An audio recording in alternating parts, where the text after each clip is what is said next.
Hi, and welcome to episode 5 of the What Happens Next podcast, the podcast dedicated to have better nuanced conversations about the next chapter in our lives. And we've got a long form interview today, an interview with somebody that I have got loads of time, respect, and love for. I was lucky enough to be on her podcast a couple of years ago. So I'm really excited for her to share her insights with us today. Martha Lawton is a financial coach with 18 years of experience. She looks at helping people manage their money more positively. And in our interview today, we talk about how financial imposter syndrome plays a part in our lives and what we need to do to get over it, the challenges with money when it comes to managing change. And if we're at that crossroads in our life and thinking about change, certainly that can be a challenge. We also explore some of the stories we often tell ourselves about money, some true, some not true, some helpful, some unhelpful, and what we can do about it. And then Martha shares practical tips for maintaining financial well-being during periods of change. I know you're going to get a lot from this interview. Without further ado, let me introduce Martha, and we'll see you on the other side. If this is the first time you've listened to What Happens Next, welcome to the show. We are committed to making sure that we do as much as we can to help you navigate whatever's next in your life. And there's a home for What Happens Next, whathappensnext.life. We'd love for you to visit the site. On it, you will see loads of interviews, a link to take the What Happens Next quiz, an opportunity to sign up to the waiting list for the book, and much, much more. Take a look at the website, and we'd love to know what you think. Hello, and welcome to this What Happens Next interview. I am really pleased to be joined by not only one of my favourite people, but also somebody who's very knowledgeable around financial well-being, helping us navigate the world of money that, as we know, can be quite scary, and highlighting some of the elements that we need to think about when we're thinking about what happens next in our lives, and making sure money is an empowering force and not a barrier to navigating positive change. Martha, how are you? I'm really well. I'm delighted to be here. Thank you for inviting me on. I'm really pleased. I'm really looking forward to this conversation. Now I know all about you clearly, and there's a reason you're here, but so our audience know a little bit about you. Tell us a little bit about you. Yeah, so I have been in various capacities helping people to have a happier and healthier relationship with money for about 18 years now. A lot of that has been financial education. I've done some awareness raising campaigns around things like debt advice and loan sharks and that kind of stuff. I now work as a financial coach. So I help individuals and couples to get to grips with how they manage money and how they make the choices they make and how they can be happier with the choices that they're making with their finances. So that's something that I particularly am right now. I'm enjoying working with couples. I've been doing some couples work recently.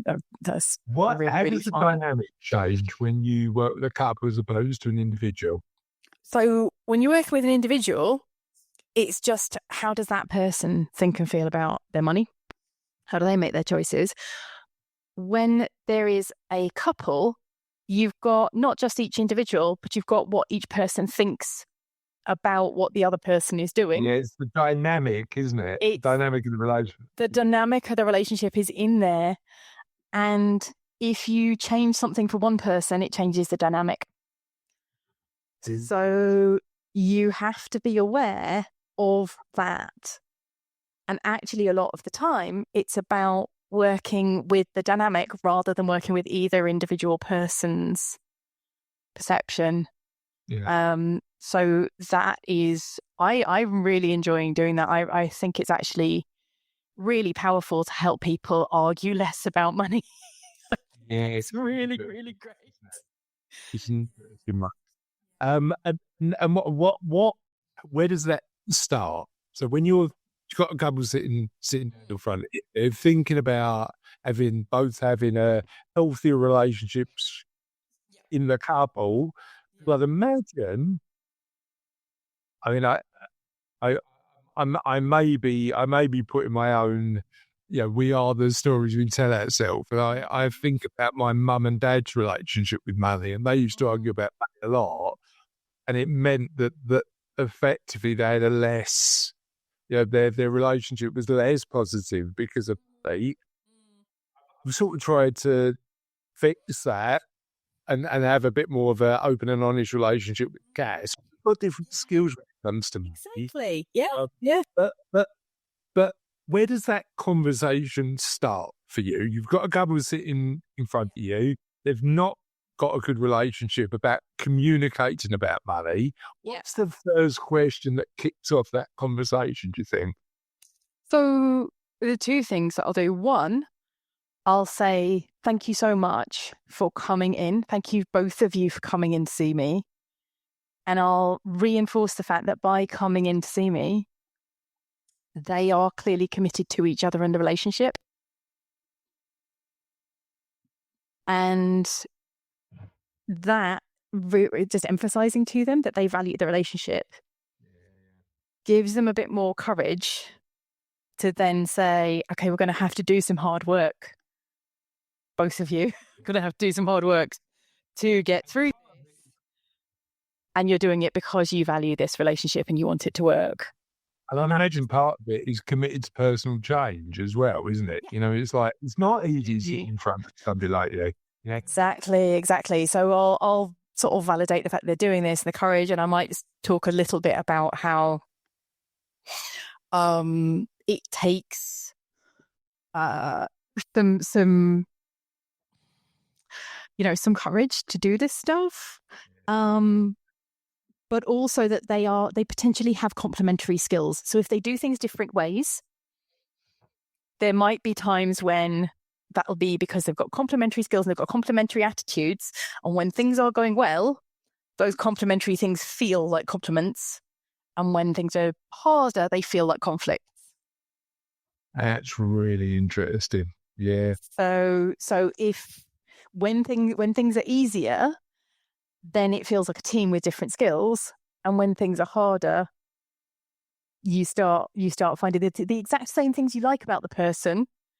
The flip side is the things that drive you nuts.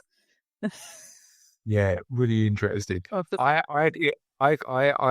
particularly when it comes to money, I'm oversharing at the minute, Martha, but I will I think I'm very good at big picture. I could do detail, but it doesn't interest me that now. I'm about longer term goals, plans, hopes, dreams, and aspirations.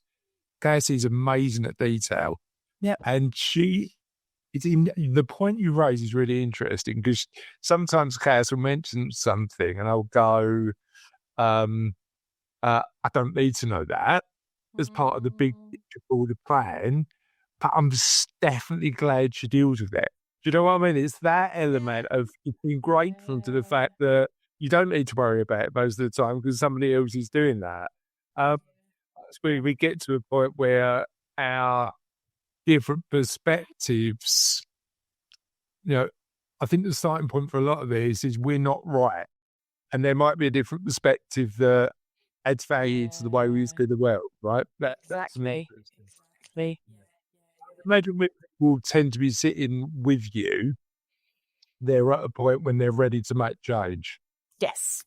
Yeah. And actually helping them to understand something about how it feels to go through change, how to support each other through times of change.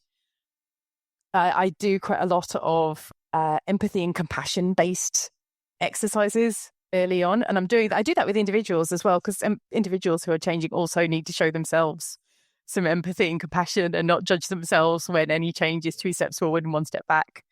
But it's more important with couples because it's bad enough being hard on yourself. It's more frustrating when you're not supported by the person who is supposed to have your back and supposed to love you. So helping people to understand and have that, like I said, empathy and compassion, and build that first. And then we start getting into nitty gritty actual financial stuff. And what do you want to change and how are we going to do that? Be kind to yourself and to each other is the starting point, isn't it? Yeah. And understand, when somebody's behavior looks a little frustrating and they're not doing what they thought they should do and they're not getting it done, what's going on there? And how can we, show some understanding and support in a constructive way at that point? Love that. You made a really interesting point about starting with the acknowledgement of how difficult talking about money is. And I had a really interesting conversation with a lady earlier in the week. So this was Monday and we're now on Wednesday. She's a lawyer, very accomplished in her field, very successful. Yep. And said to me, I know I've got to organise this stuff, but I've been putting it off for ages. Now, I know you talk on your website, funny enough, about successful adults who are successful in one aspect of our lives, but just don't choose to ignore the money bit, even though they knew it could do with a bit of TLC.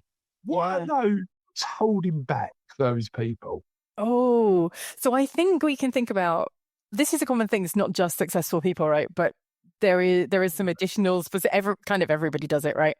But when it comes to people who are very successful, I think of this as almost like a financial imposter syndrome, where you've got you're giving out this outward image of success, including financial success, right? But underlying it, there's this kind of maybe anxious, embarrassed, slightly struggling person who doesn't really know what they're doing. And the difference between those things is bigger the more successful that you are, right? So it becomes more scary. You're kind of scared that if you own up to how much you've been ignoring or not planning or whatever your finances, you're somehow being found out, right? Which is a bit scary. And there's an element of when people trust you in one aspect, it's difficult to be vulnerable at times. Exactly. Yeah, definitely. And I mean, I think, there are sort of the general reasons that lots of people have for not doing it, which is basically that there's a long-term benefit to doing something like your financial planning or really working on anything around your finances.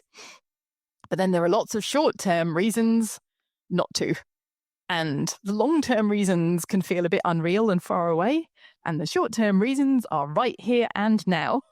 Right? Yeah. So there is always something more enjoyable to do with your time right here, right now. There's knock-on effects. If I change this in order to improve my finances, is there something else about my life I'm going to have to change right here, right now, but I don't want to change in order to get a benefit, in 20 years' time with my money? Is changing something about my finances going to reveal some truth to me that I don't want to face? Right? That's an interesting point. Yeah. And that might not be a truth that you or I would think of as a bad thing. Right? So, for example, I know you work with quite a lot of entrepreneurs or people who've built successful businesses. If you had a self-conception as somebody who's kind of a scrappy underdog, and that's always been your image of yourself, and then you do your financial planning and you find out you're really quite wealthy. Yeah. That's real. It will mess with your mind and your image of yourself. I've been thinking about this quite a lot because I think there is certainly with our clients, there's a, and I think about my story as well. There's that element of working class hero that isn't working class anymore. Yeah. And I think an element of it, and I'd have to speak to a couple of my clients about this. You're worried about losing that energy you had when it matters more. Do you know what I mean? It was like, why do we get up in the morning if we don't need to? And I think there's an element of not only the financial question, but there's a deeper identity question, we need to re-examine. Exactly. And here's the thing about that. I was hoping you would, because, right, there's a tiny melodramatic part of our inner selves, our minds. It's not a conscious part of ourselves. There's this tiny little bit of ourselves that when your self-image has to change, if you don't have a new, positive, clear self-image to move towards, it feels like you're dying. Yeah. Like the person that I am, that I think of myself as being, is not going to be anymore. I'm going to be somebody different. If you know who the somebody different is that you're going to be, that's okay. You can move into that because you're being reborn. Yeah. But if you don't know what your new self-conception is, you're like, well, the person I am right now is going to vanish.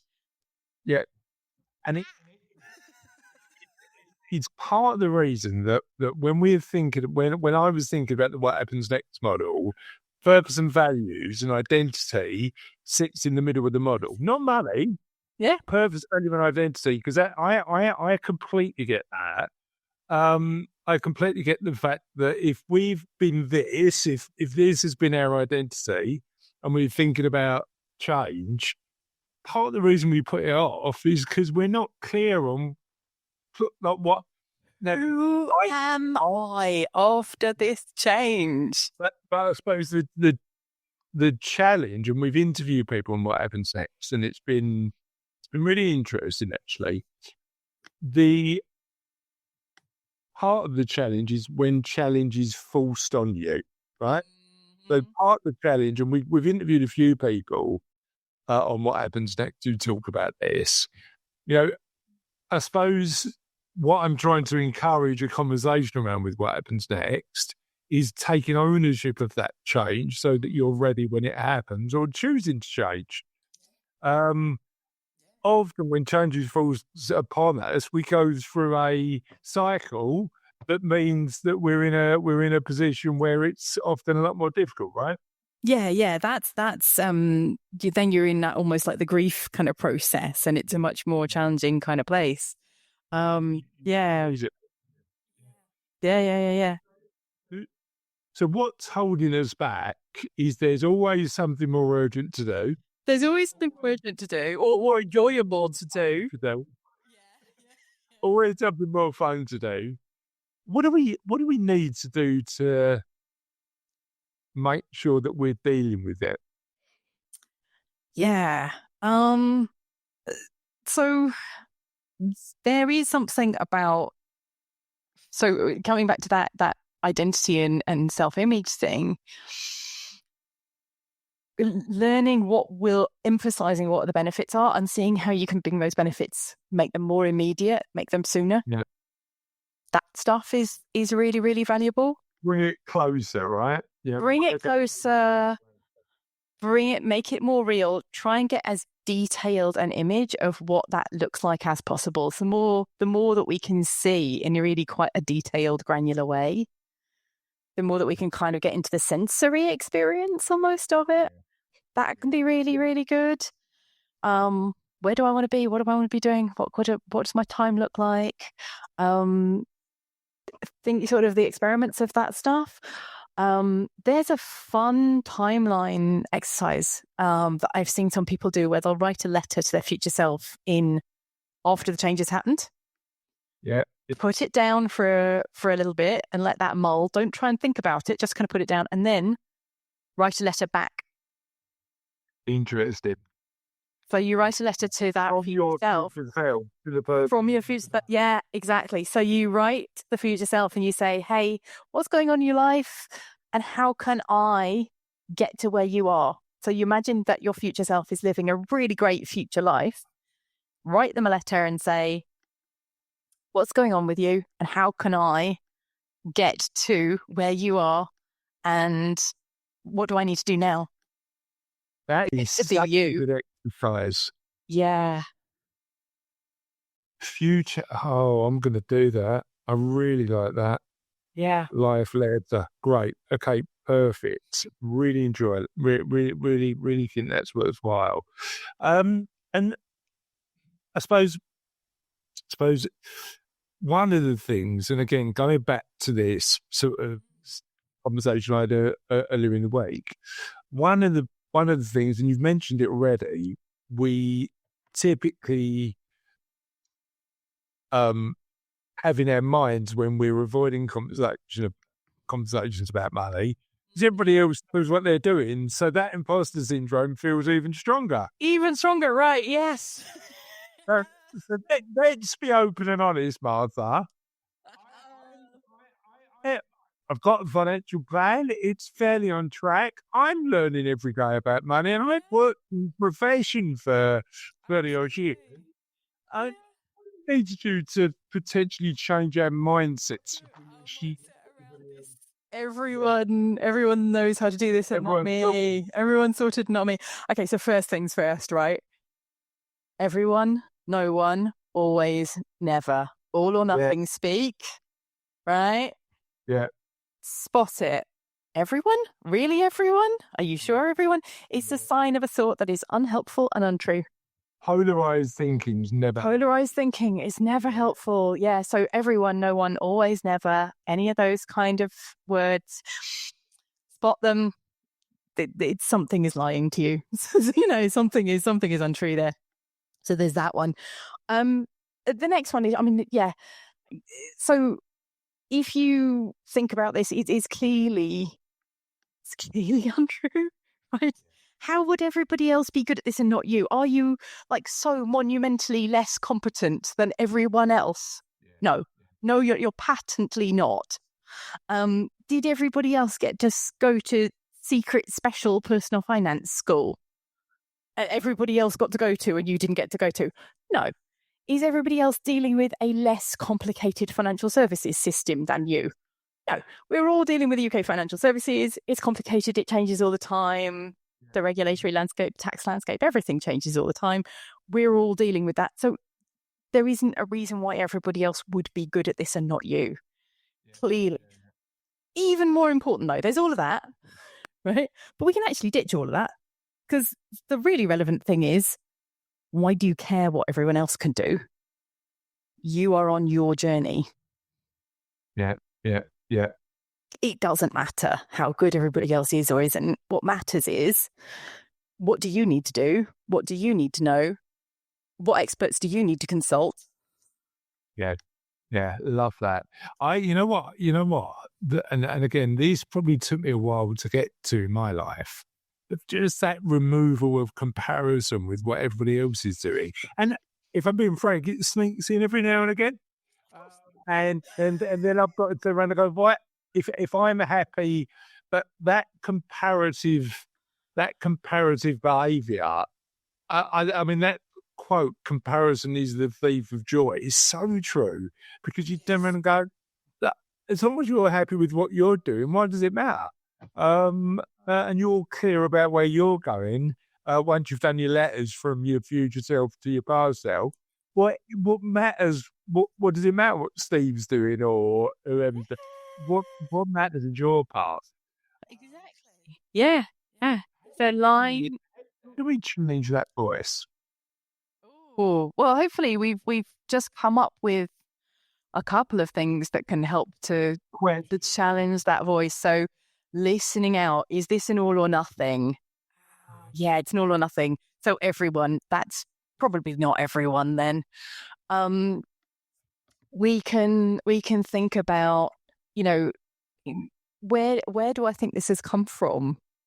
Why do I have this impression?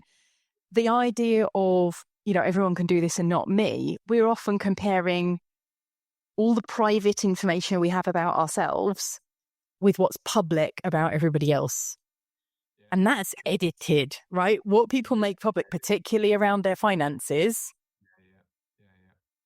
there's an awful lot of people who are hiding things, as well. So I read a book a couple of weeks ago that I absolutely love, that talks about all of these mental traps we fall into, and how we can think about them in a different way. It's a book called "Why Has Nobody Told Me This Before" by a psychologist called Dr. Judy Smith.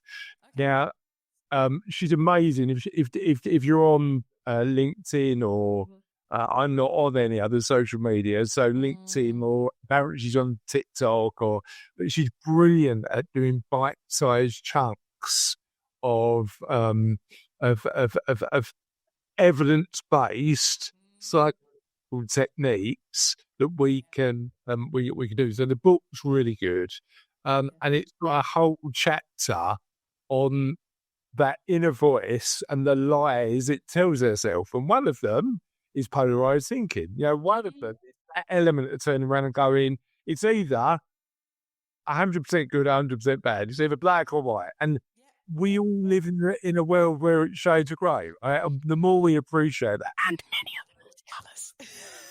other colours. Shades of grey, green, blue, orange, purple, colour. Yeah, but the more we other colours are available, but the more because I think I missed some. But the more we recognise that, the more we recognise nuance in every area of that, the healthier conversations are, right? And that's the clear factor. However, with anything in our lives, sometimes we need a bit of help.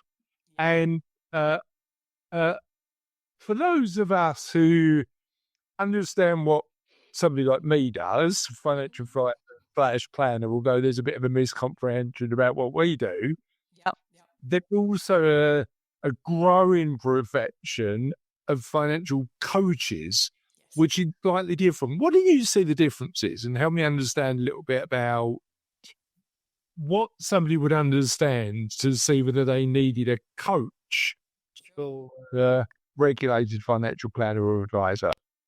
Yeah. So I see financial coaching as the process of exploring how someone makes financial choices with the aim of helping them become happier with the choices they make. Yeah. So that's really, that's it in a nutshell. We're thinking about how you make your financial choices and helping you feel more comfortable, more confident, and just overall happier with the choices that you're making. Yeah. So it's not so much product based. It's not so much, there is obviously some elements of planning, and I will sometimes help people to understand products or understand some of the factors in the decisions they might have to make. But a lot of it is goals, motivation, influences, the role of money in your relationships, whether or not you've got a partner with you in the room, as it were, but actually, what is the role of money in your relationships right now? And are you happy with that? Your values, your ethics, your habits, and how are those things working for you in your day-to-day around money? So where you are going to be, yes, taking sometimes a coaching approach to things and actually working with somebody about their values and goals and motivations and so on, but ultimately you're doing that in order to construct a plan, thinking really long-term, very much focused on so those practical technical decisions. I'm thinking about how does somebody think or feel about money? Where do they have a block where they don't want to engage with a particular aspect of it? Where are they repeatedly doing something that they don't want to do? They keep falling into the same mistake over and over. How can we get them past that? How are they handling their everyday money that might be a bit granular and small for you? You're thinking, again, as you say, kind of big picture a lot of the time about the overall plan. I love that differentiation. We're on a mission with What Happens Next to help as many people as we can navigate the next chapter of their life. So I need a favour. I'd like you to visit our YouTube channel at What Happens Next Live, and we'll make sure we put a link to the YouTube channel in the comments.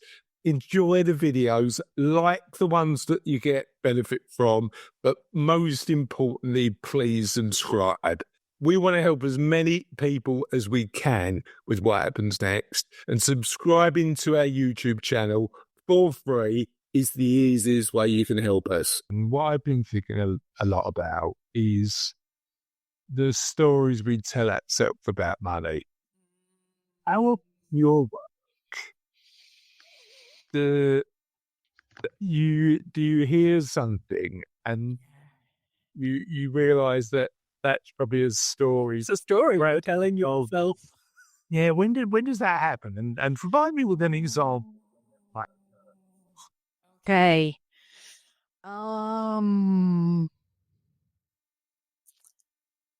So here was this is a story that happened recently. I had a client who was telling me about we almost had like a two stories in one with this one, right? They told me about a really common issue that they have, it's an issue that loads of people have, where they felt very overwhelmed with all the different changes they were going to have to make because they were overspending in various ways and they weren't in debt, but they weren't happy and they weren't building any assets of any kind. And yeah, they felt like they were wasting a lot of money. It's a really common thing that people come to me about. But they felt like the small changes were too small to be worth making. And the big changes were too overwhelming and stressful to start on. So they kept sort of leaving themselves with it was catch-22. They were leaving with themselves with no space to do anything, right? So, I was helping them to understand that, well, we'll practice on the small changes and that will help you build up towards the bigger ones. And you might be surprised how the progress you make with the small things actually compounds and builds. And actually that's going to, all of that stuff. But before I could even get into that, I said, so what it sounds like to me from what you're saying is you feel like the small changes are too small to bother with and the big changes are too big and scary and overwhelming. And they nodded and I said, that's really common. Loads of people come to me and say that. And the client went, I thought I was special. I've always seen that's disappointing. Now, most people find it so reassuring when you say this is a really common problem. Loads of people have this issue. You're not alone. It's for most people, that's a big relief. That person had a self-conception of themselves as being unique and a very unique with that particular challenge. Yeah, well, and unique in general, just a very deep, complicated person, and therefore they expected their problems to be deep, complicated problems. And unfortunately, they might be a very deep and complicated person in some ways, but actually they had a problem in this case that was really relatable to loads of other people. It's something that everybody, Yeah, and again, that goes back to identity, doesn't it? Like I've got this unique issue that I'm really going to have to work hard. Has to struggle so hard with. Yeah, and that's interesting. And there's sorry, the story. Maybe the story they're telling themselves is they need to struggle to make positive change. Maybe that. I think the story that they were telling themselves was they were too unique and special to change. Yeah, it's that they had a problem that was too big to unmanageable and unchangeable because it was so big. And it was when I said, actually, you've brought in your description of it, you've brought a lot of insight to that and a lot of, you were able to articulate it much better than a lot of people. So still I feel like you're special in some ways. Yeah. But the problem itself is a problem that comes up a lot. And the solution is to do the small things and trust to the process that they will change. Yeah. And there's a snowball effect, right? The small exactly. Automating your direct debits or doing something that's really practically small. You think, well, that will take years to have an impact. Actually, it snowballs over time and builds up. Yeah, when you put more and more habits on there, I really like that. And I suppose we have got a tendency as humans to self-validate, haven't we? Yeah. Right? And what an amazing self-validation. The reason I haven't changed is because I'm too complicated. And unique. Quite a positive validation, isn't it? Like to validate that not changing. But Oh, yeah. But people build up all sorts of these, defenses and stories around why change isn't possible for them. And you get so many different narratives. You get actually it's another one linked to kind of imposter syndrome stuff. I can't possibly charge more for my work because if I do, people will investigate whether they're getting value more, and then they'll find out I'm not really as good as I say I am, and then then they'll sack me completely. So that's like one that you get is I don't deserve to charge more. And that's sort of a fear of being found out as not as good as you actually think you are. I don't deserve to enjoy my money. Oh, bless you. If I'm not a good provider, I'm nothing. I'm worthless. That's the big one. You hear that one a lot. You get all sorts of things. There's so many of these different stories. And the real challenge with stories is that to the person who's holding on to the story, they might not even be aware of the message. So what they just see is they take a decision automatically. The decision is based in one of these stories, but they don't even notice the story flashes past them so fast they don't even notice they've just made the decision because it feels right or it feels wrong to do a certain thing, so they just make the decision. They don't hear the story. You unpick how did you come to that choice, and you get to the story, but they don't know it's a story. They just think this is just the truth about me. Yeah, I think it's really helpful when I as you know, because you've known me long enough now, I love a good story. I love telling you a good story. And you've read my book, and you know that I tell those stories. Just to be clear, none of those stories are facts, right? No story I tell is ever a fact, right? What it is an interpretation that I've refined over time to get the reaction I want. And normally it's I try and make them funny or try to make a pertinent point, but they've been refined over time. And I came to this realization probably last year, probably quite recently, that if none of my stories are facts, actually they're open to debate about how true they are.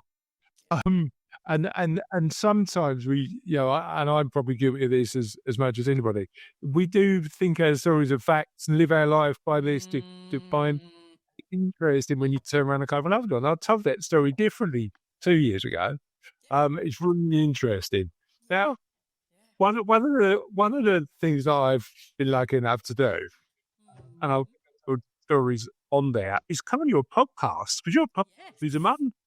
So tell us a little bit about your podcast, and what I'd like to know is what the reason I love doing this is I get to learn, right? Yeah. So Yeah. when I interview people about kindness, I get to learn a lot. This is really teaching me what I need to think about for when I need to consider what happens next in a few years' time.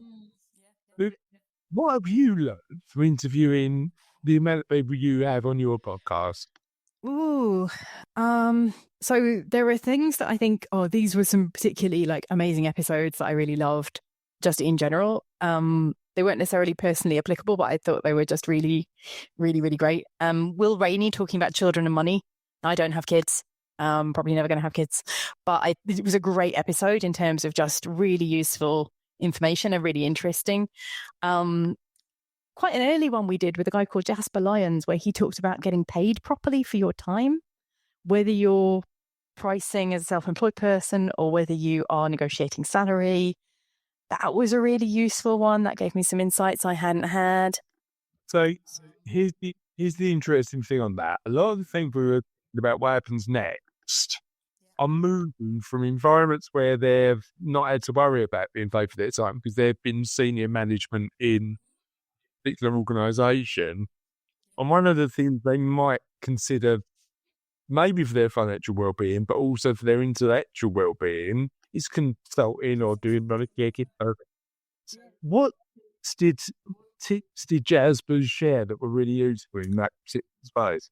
Well, his main thing was that what you're charging is based on the value or the perceived value from the customer's perspective. Yeah. It's not about you. It's about what they perceive. That value you add. It's about the value you add. And it's really easy to start thinking from your own perspective, well, I've got this and I've got that. I bring this many years of experience. Or no, it's what problem are you solving?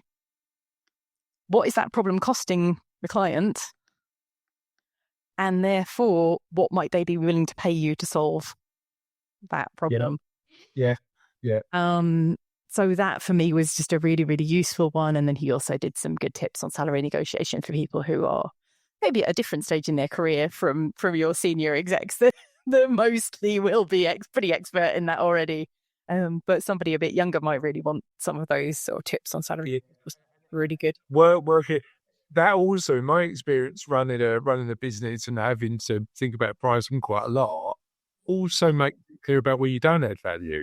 Because I think actually having had a conversation this week with a client where we got to the end of the conversation, I helped as much as I could, and then said, "You really shouldn't engage me as your financial planner because I can't have enough value to validate my fee."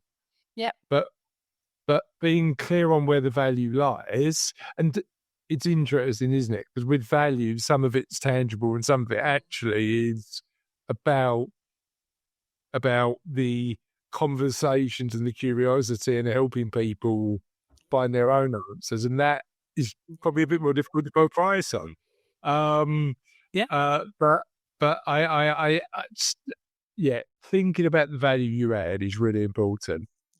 Absolutely. So that was one. Will Rainey. That was one. Will Rainey was one. One that I think, again, in the what happens next world might be good. Patrick Hill. Now, he was talking about recovering from losing a job.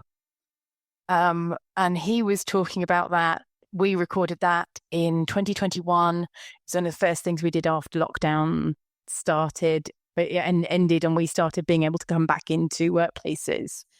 And Patrick was talking a lot about, case situations where somebody might have lost a job or been made redundant or whatever it might be.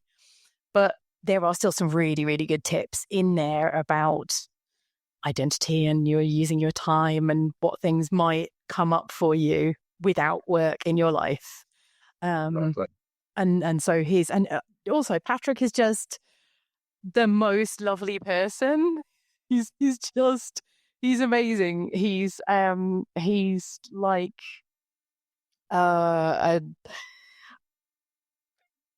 the most like a Zen master who's just really into Kylie Minogue. It's a combination. Brilliant combination.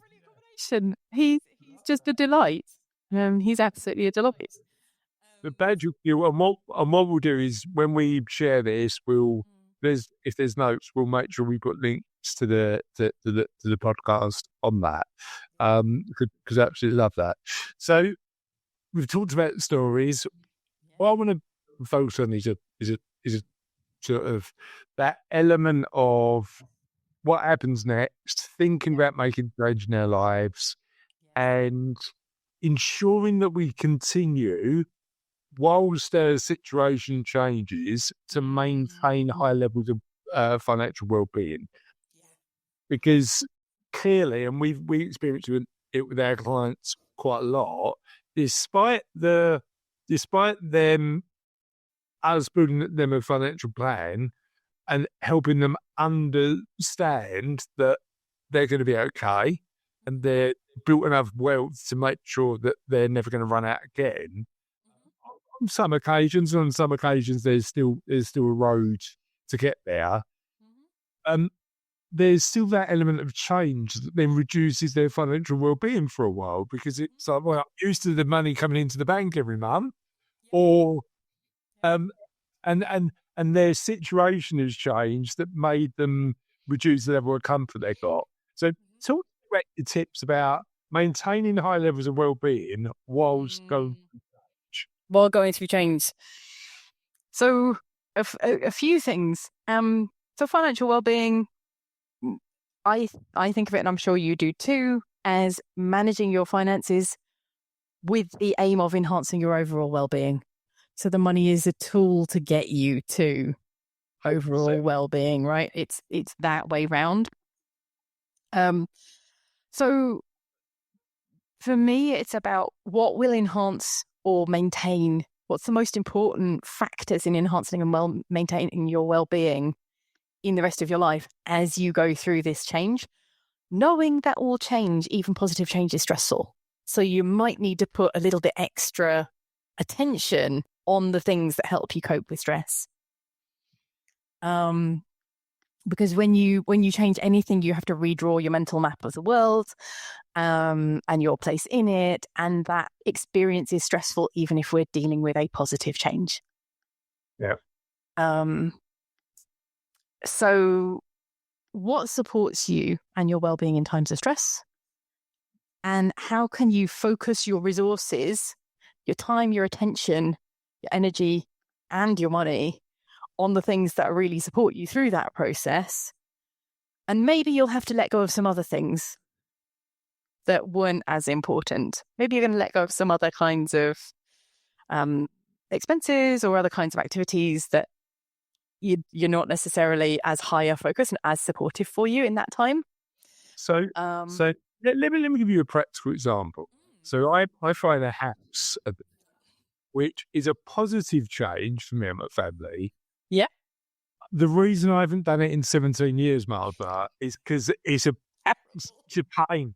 It's obviously it's such a pain. It's the worst. Yeah. And then that I mean, again, you talk about positive change financially. It's definitely a positive change. And will give us the lifestyle we're looking for in terms of where we're moving and things like that. But like that change period is like, oh God, I love that suggestion. I love that suggestion of focus on what enhances your well-being. And where my head went, and this is why the what happens next model doesn't only include money, right? And this is the important thing about change is friends, Yep. social well-being, because that makes me really happy. Time with people I love and like.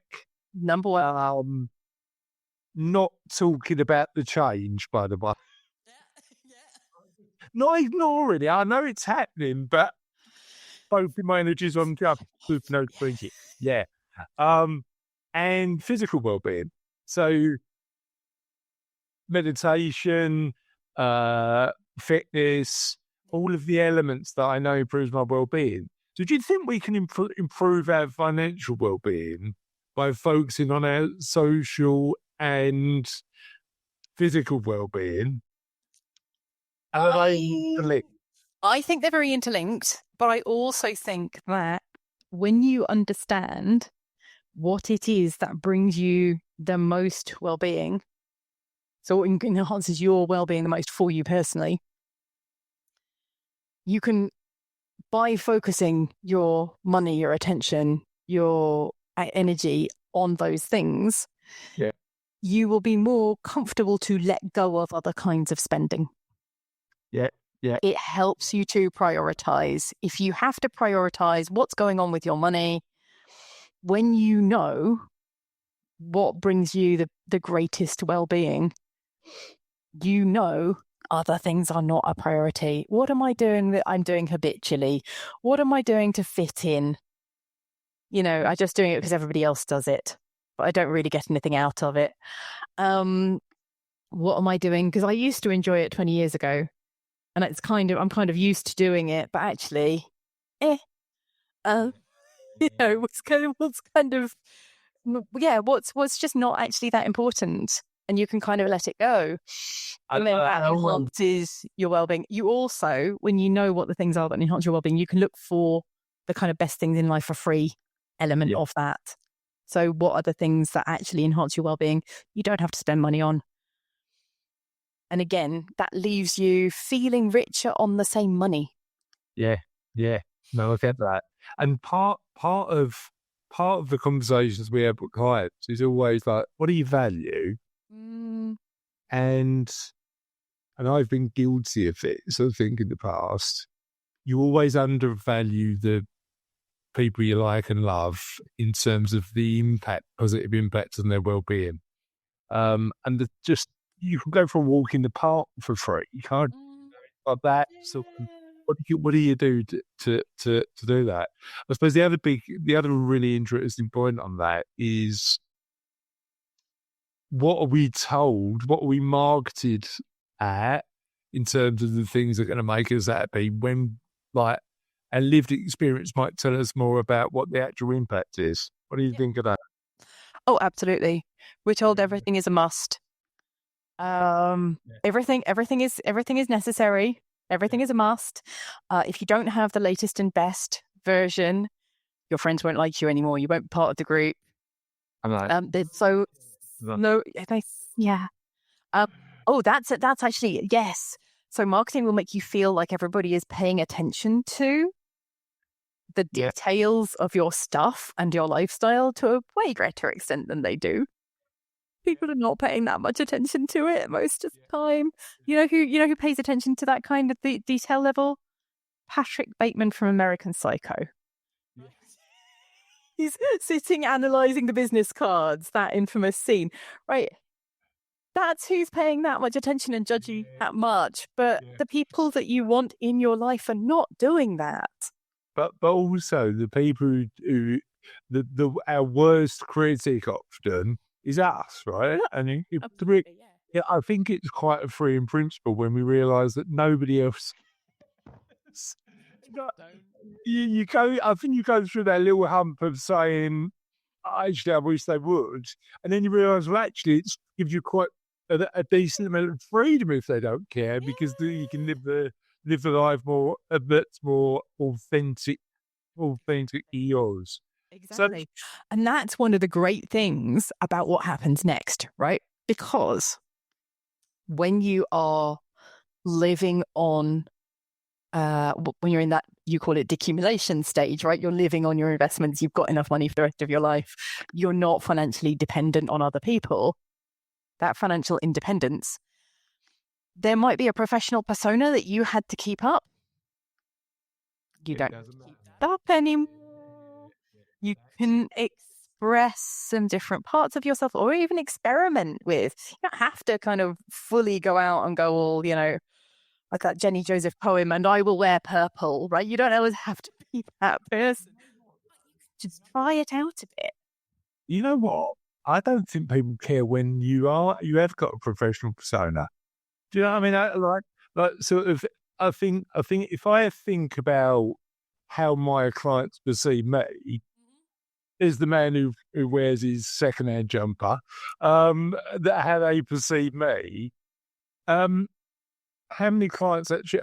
And no, that's probably not true. There's probably clients who have chosen not to work with me because their expectation of what a financial planner should look like might be different. I'm not losing out on that. And actually, I think, as you say, I agree with you. I think not what we worry about it less as we get older. Number one, we worry about it less when our careers aren't as dependent on it. Number two, but I do wonder whether we worry about it too much unnecessarily earlier in that as well. I think that can be the case. I think it depends a lot on your profession and the environment that you're in and where you're working. You're working with it's really, it really varies. Culture. There are some cultures, and areas of the world where it's a bit more relaxed and a little more formal, which is why I don't spend that much time in the city anymore. Yeah, absolutely. And do you have to put up a particular front of looking very, assertive and having a particular kind of persona because you've got to get things done a certain way? Yeah, it's interesting. And you actually just want to be a bit sort of looser and more creative and more vulnerable, and that's not necessarily going to get things done in the way, whatever it might be. You can just kind of experiment. Yeah, it's a really, really, really interesting debate. And the point you make about thinking about what happens next and giving yourself that freedom, that there's two to think about. Number one is when we're working, we've got these amazing tracks to run on, which essentially restricts our options, but makes our lives easier. Yep. I've had a few conversations recently, and one with a new client of mine who said to me, Chris, the reason I'm here is because I can do anything I want, but doing everything I want feels quite scary. That paradox of choice element where you turn around and go, I can wear my tracksuit bottoms at 24 hours a day, but is that so how do we, when we're thinking about what's next, the choices we make, how do we restrict our choices to a certain extent when all the barriers are off? To something. Make sure we're doing something.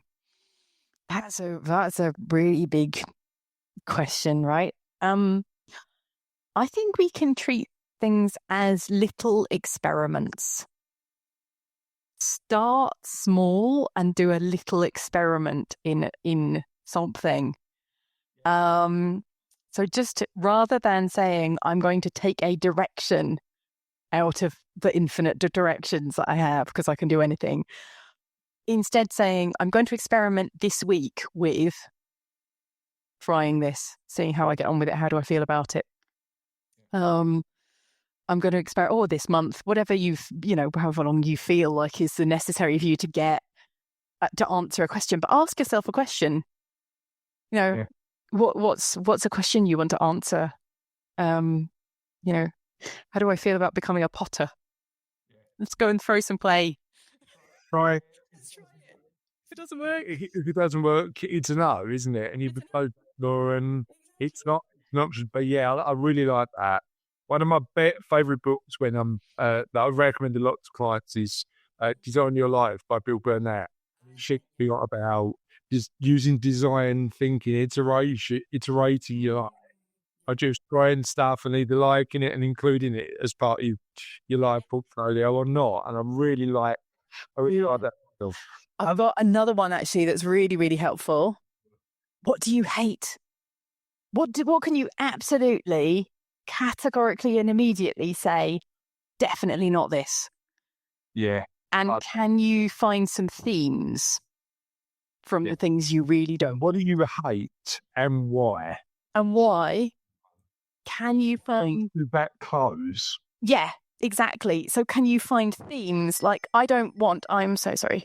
I don't want this. I didn't like this. I didn't like this. I didn't like this. Those three were all involved being cold and wet. Right. I don't want any pastime that involves being cold and wet. Thank you very much. We're not doing those. We'll do pastimes that keep me on solid ground. Thank you very much. Usually being Martha. Actually, I don't mind, but only for short periods of time. We'll go on a hike, but I don't want a long camping trip with multiple stages of cold weather. Yeah, I Casey at the minute is doing a bit of open water swimming, and she'd say, "I feel fabulous when I come out." I don't like being wet. I quite like swimming, but the cold is just really put me off. But anyway, isn't it? Yeah, I also love swimming, but yeah, I don't want to spend multiple days being physically uncomfortable in that way. No, gotcha. And then I suppose the other thing is like the barriers to thinking about what's next from a financial well-being perspective. What are like main worries from clients who come to see you? How do they need to make change, either through a growth of what happens next or positive change in their lives, that stop them, that hold them back? So, am I going to have to? So, one of the things actually that happens that frustrates people trying to make change is you've got a big change, like what happens next, right? But it's often made up of lots of little changes. And people can be ready to make the big change, like stopping working, but they're not ready to give up or recognize the little changes along the way. Like, I've got a mate who's technically a work contact, so we always put lunch on expenses. We have a really nice lunch, we put that on expenses. And I'm not ready to not have an expense account anymore. And how do I keep meeting up with my friends? This is a really silly example, right? But good pay, like the benefits the small benefits we lose when we change something big. Change something big, right? Yeah. So we have to understand that change is a process that, you've got the big change you could be ready to make and the little changes that kind of hold you back here and there in the moment that you kind of weren't ready for. So there's that one. There is the change in the relationships. We started this video talking about couple dynamics and relationship dynamics and what happens next, and the role of money in our relationship will change when my income changes or the source of my income changes. How will I be perceived by the people around me, specifically with regards to my finances, particularly if the amount of money I have available is going to change? How will that affect the dynamics in those relationships? Yeah. And yeah, that then makes you confront what has been the role of money in those dynamics, which you might not have considered before. You might not, that might have been something that was just kind of going on under the surface and you never even had to think about it. But now you're confronted by it. And that brings up some stuff because you're having to rethink a relationship that you was running quite nicely, thank you. And there's a little bit of fear of how will that relationship work in the future. So here's a thought then. Instead of doing the big change first, is it worth experimenting with the little changes over time before you get the big change done? So it might be, like the example you use is, do I pay for my own lunch? Do I go out with my friend and instead of putting it on the expense account, get used to the fact that I'm not going to be able to do that in the future? And get over that psychological barrier by just changing the small things first, and the big thing feels less scary. What do you think? Or change what you do with your friends so that you're not necessarily going to that lunch in that place if you don't want to. Well, I mean, there is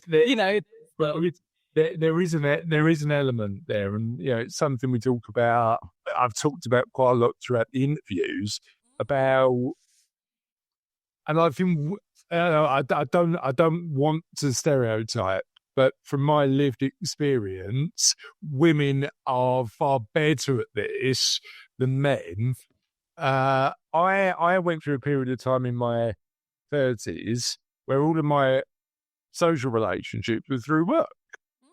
And Kat has always maintained friendships that were some at work, but like some and I think interestingly, the more that I'm speaking to people who are thinking about navigating next, often a lot of their friendships are through work, and changing that dynamic with a bit of time to spare is an interesting one. What do you think of that?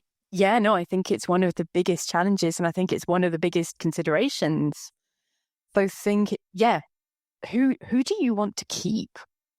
Yeah. From amongst your work network is also, and how can you nourish that relationship outside of a work context before you stop working? Yeah, and that's what it's about. What I've realised about social friendships for me, I've got a mate, Mike, and he's the one who makes loads and loads of effort to get everybody together. And he's the one who wins because it's like sort of he's the crux of that. So I've started doing that in some of my other friend groups and go, if you leave it to chance, it will never happen. And we'll get together once a year every Christmas and then realise we haven't seen each other.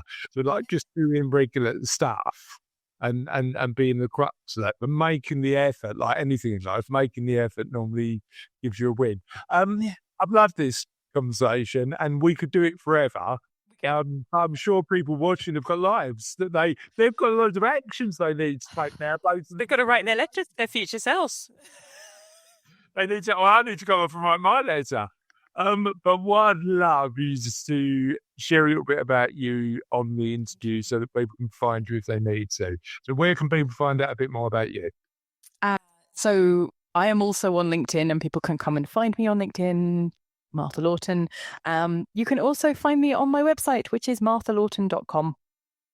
Nice. Very easy, very easy. And if people think that financial coaching sounds like something that could be useful for them, you can get 30 minutes with me for free just to chat through, see if we're a good fit. If I think we're not, I'll say so. If I don't think I can help you, I'll either suggest someone else to talk to if some other kind of professional would be good, or I'll say, there might be another coach that I could recommend that'd be a better fit, or I'll just say, that sounds great, but maybe not for me. But if I think we're a good fit, brilliant, happy days, and I'd love to work with you. So yeah, just there's nothing to lose, really. Yeah. Right. Well, thanks for your time. Have a lovely remainder of the week. You too. It's been great. Thank you so much. Thanks for listening to the What Happens Next podcast. I hope you found today's episode really insightful. And what I'd like you to do now is take action to work out where you are from a well-being perspective, from your own well-being, when you're thinking about what happens next in your life. Now, what we've done is designed something that allows you to do that really quickly and easily. And that's the What Happens Next quiz. It takes 5 minutes to do, and you'll get results in your inbox immediately. Simply visit whathappensnext.life/quiz to take the quiz now. That was the interview with Martha. I hope you found that of benefit. I know I did. If you're enjoying the podcast so far, and I hope you are, please subscribe on your podcast channel of choice to the podcast. It helps us make sure that we're continuing to produce amazing quality content for you to help you navigate what happens next. Have a lovely week, and we'll see you next week on the What Happens Next podcast.